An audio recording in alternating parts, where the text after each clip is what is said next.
और गुजरात के ही जूनागढ़ में भी भारी बारिश का कहर देखने को मिला है। वहां एक इलाके में 2 लोग पानी के बीचों बीच फंस गए, जिन्हें निकालने के लिए हेलीकॉप्टर की मदद लेनी पड़ गई। जैसे ही एनडीआरएफ के जवानों को खबर मिली वो लोग पानी के बीच फंस गए हैं, तुरंत एक टीम वहां पहुंच गई, जिसके बाद दोनों का रेस्क्यू ऑपरेशन शुरू किया गया। हेलीकॉप्टर उन दोनों के पास पहुंचा, लेकिन पानी का बहाव इतना ज्यादा था कि उनकी हिम्मत नहीं हुई कि वो हेलीकॉप्टर से फेंकी गई रस्सी को पकड़ लें। हालांकि काफी देर बाद उन लोगों ने हिम्मत दिखाई, जिसके बाद उन्हें वहां से सुरक्षित बाहर निकाल लिया गया। बताया गया कि दोनों पानी के बीच बिजली के एक खंभे को पकड़कर खड़े थे, जिनका हेलीकॉप्टर से रेस्क्यू कर लिया गया। और इधर महाराष्ट्र के नासिक ग्रामीण में भारी बारिश की वजह से कई इलाकों में पानी भर गया और जिसके बाद वहां हालात ऐसे बन चुके हैं कि लोगों का पैदल चलना भी बहुत मुश्किल हो चला है, क्योंकि सड़कें दरिया में तब्दील हो गई। वहाँ एक बाजार में भी इतना ज्यादा पानी भर गया कि खरीदारी करने पहुंचे लोगों की मुश्किलें बढ़ गईं। घुटने तक भरे पानी और तेज धार के बीच लोग सड़क पार करते दिखाई दिए। कुछ ही घंटे की हुई भारी बारिश के बाद सड़कों पर इतना ज्यादा पानी भर गया, जिसे देखकर ऐसा लगा मानो वहाँ से कोई नदी बहने लगी हो। तेज धारा में बहते पानी को देखकर हर कोई खौफ से भर गया, क्योंकि पानी की रफ्तार इतनी ज्यादा थी कि अगर कोई गलती से भी उसमें गिर जाए तो तिनके की तरह बह जाए।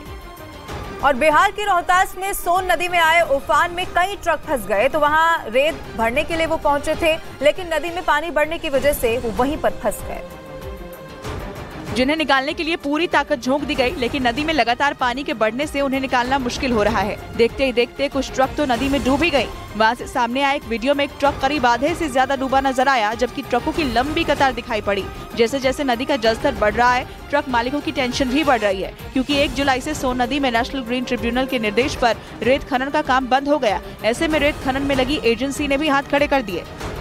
और मध्य प्रदेश के शाजापुर में लगातार हो रही बारिश ने लोगों की मुश्किलें बढ़ा दी हैं, क्योंकि वहां कई हिस्सों में पानी भर गया, जिसकी वजह से लोग घरों में कैद होने के लिए मजबूर हो गए। भारी बारिश ने वहां अभी से तबाही मचानी शुरू कर दी। नदी और नाले उफान पर आ गए। हालात ऐसे बन गए कि कई निचले इलाकों में सड़कें पानी में समा गई। वहां जैसे जैसे बारिश हो रही है, लोगों की मुश्किलें भी बढ़ रही हैं। लेकिन सड़कों पर पानी भरने की वजह से लोगों को जान हथेली में लेकर घर से निकलना पड़ा, क्योंकि पानी के बीच सड़क पार करने के दौरान उनकी एक गलती उनकी जान पर भारी पड़ सकती है।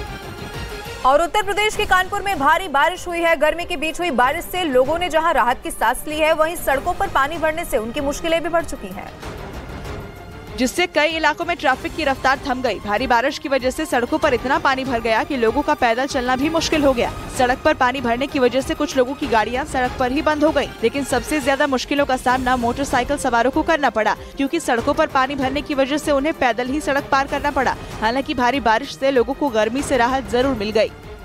और उधर असम के बरपेटा में भारी बारिश की वजह से ब्रह्मपुत्र नदी में उफान आ गया है। वहां लगातार नदी का जलस्तर बढ़ने से लोगों की मुश्किलें भी बढ़ चुकी हैं, और लोगों के पास घर छोड़कर सुरक्षित जगह जाने के अलावा कोई दूसरा रास्ता ही नहीं बचा, क्योंकि नदी की वजह से कटान तेजी से बढ़ गई। कब किसका घर नदी में समा जाए कोई कुछ नहीं कह सकता है, इसलिए लोग खौफ में जीने के लिए मजबूर हो गए। वहाँ नदी के किनारे बसे सैकड़ों लोग अपना घर छोड़कर जा चुके हैं। भारी बारिश के बाद आई बाढ़ लोगों के लिए मुसीबत का सबब बन गई। अब तक कई स्कूल और घर पानी में समा चुके हैं। सड़कें भी पानी में बह गई हैं, जिसकी वजह से लोगों के पास नाव ही कहीं आने जाने का सहारा है।